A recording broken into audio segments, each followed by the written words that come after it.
News, सच जरूरी है। नमस्कार दर्शकों, ये एमएनएस न्यूज नेटवर्क और आप देख रहे हैं एमएनएस न्यूज टीवी। मैं हूं आपके साथ शुभांगी। तो आइए देखते हैं आज की कुछ खास खबरें। एक नजर डालते हैं आज की हेडलाइंस की ओर।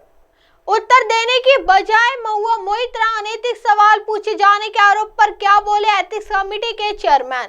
सरकार हमेशा आश्वासन देती है, संविधान में संशोधन कर दिया जाए आरक्षण, संजय राउत ने की मांग।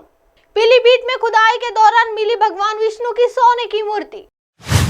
आइए देखते हैं खबरें विस्तार से।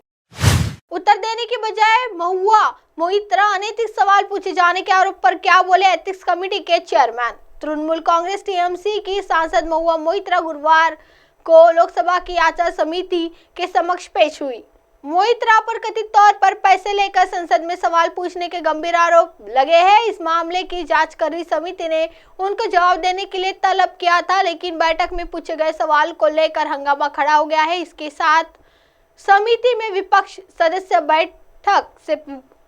बैठक से वॉकआउट कर दिए गए। विपक्षी नेताओं ने कहा कि मोइत्रा से अनैतिक सवाल किए गए। बैठक का वॉकआउट करने और विपक्ष के आरोपों पर लोकसभा की आचार समिति के अध्यक्ष विनोद सोनकर ने कहा कि महुआ मोइत्रा सवालों का जवाब देने की बजाय गुस्से में आ गई। उन्होंने सभापति और समिति के सदस्यों के लिए असंसदीय भाषा का इस्तेमाल किया। विपक्ष ने महुआ से व्यक्तिगत अनैतिक सवाल पूछने का लगाया आरोप। समिति की बैठक में विपक्षी सदस्यों ने अध्यक्ष पर तृणमूल सांसद महुआ मोइत्रा से व्यक्तिगत अनैतिक सवाल पूछने का आरोप लगाया है। कांग्रेस सदस्य एन उत्तम कुमार रेड्डी ने कहा कि लोकसभा की आचार समिति के अध्यक्ष की ओर से टीएमसी सांसद महुआ से पूछे गए सवाल हमें अनैतिक लगे। 15 अक्टूबर को बीजेपी सांसद निशिकांत दुबे ने की थी स्पीकर से शिकायत। गौरतलब है कि झारखंड के गोड्डा से बीजेपी सांसद निशिकांत दुबे की ओर से 15 अक्टूबर को दावा किया था कि टीएमसी एमपी मोइत्रा पैसे और गिफ्ट लेकर संसद में सवाल पूछती है। इस मामले को लेकर सांसद दुबे ने लोकसभा स्पीकर ओम बिरला को चिट्ठी भी लिखी और एथिक्स कमेटी के पास भेजने का आरोप आग्रह किया था। समिति की बैठक के मामले में गलत तरह की कहानी गढ़ रही है। महुआ बीजेपी सांसद निशिकांत दुबे ने एक्स पर कहा, मैं और द्रोहादाई वहां गांव के रूप में गए थे और सांसद मोइत्रा एक आरोपी के रूप में गई थी। हालांकि उन्होंने इंटरव्यू दिया और आचार समिति की बैठक के भीतर जो हुआ उसका हवाला दिया। उन्होंने जनता के बीच गलत तरह की कहानी पेश करने की कोशिश की। उन्होंने कहा कि आज जो कुछ भी हुआ यह संसदीय इतिहास का सबसे काला दिन है। आइए बढ़ते अगली खबर की ओर। सरकार हमेशा आश्वासन देती है, संविधान में संशोधन कर दिया जाए आरक्षण, संजय राउत ने की मांग।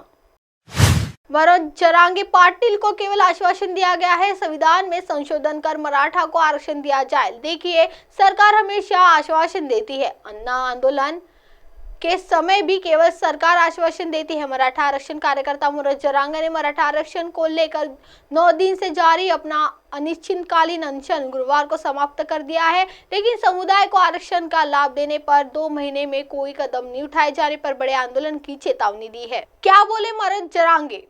जरांगे ने कहा कि यदि 2 महीने के भीतर कोई निर्णय नहीं लिया गया तो वह मुंबई तक एक विशाल मार्च का नेतृत्व करेंगे, जहां उन्होंने कहा तब मुंबई के लोगों को सब्जियां तक नहीं मिल सकेगी। जरांगे ने जालना जिले के अंतरावली सरती गांव स्थित अपने अनशन स्थल पर यह घोषणा तब की जब राज्य के 4 मंत्रियों ने उनसे मुलाकात कर अनिश्चितकालीन अनशन समाप्त करने का अनुरोध किया। बाद में मुंबई में पत्रकारों से बात करते हुए मुख्यमंत्री एकनाथ शिंदे ने अनशन समाप्त करने के लिए जरांगे को धन्यवाद दिया। आइए बढ़ते अगली खबर की ओर। पीलीभीत में खुदाई के दौरान मिली भगवान विष्णु की सोने की मूर्ति।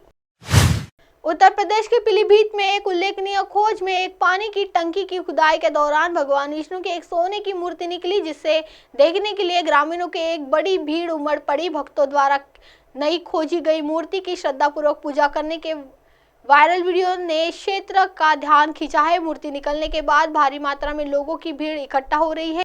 अब आप हमारे चैनल को आपके मोबाइल पर देख सकते हैं। मोबाइल ऐप पर देखने के लिए play store MNS news TV download करें। इंस्टाग्राम, ट्विटर, हाईकुक, फेसबुक और कई सोशल मीडिया प्लेटफॉर्म पर हमारा चैनल उपलब्ध है। आप इसे यूट्यूब पर भी देख सकते हैं। आप हमारे चैनल को लाइव भी देख सकते हैं www.mnsnewstv.com पर। फिलहाल वक्त हो चला है दर्शकों ब्रेक का।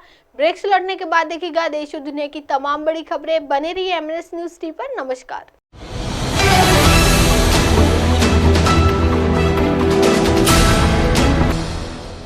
ये है एमएनएस न्यूज नेटवर्क और आप देख रहे हैं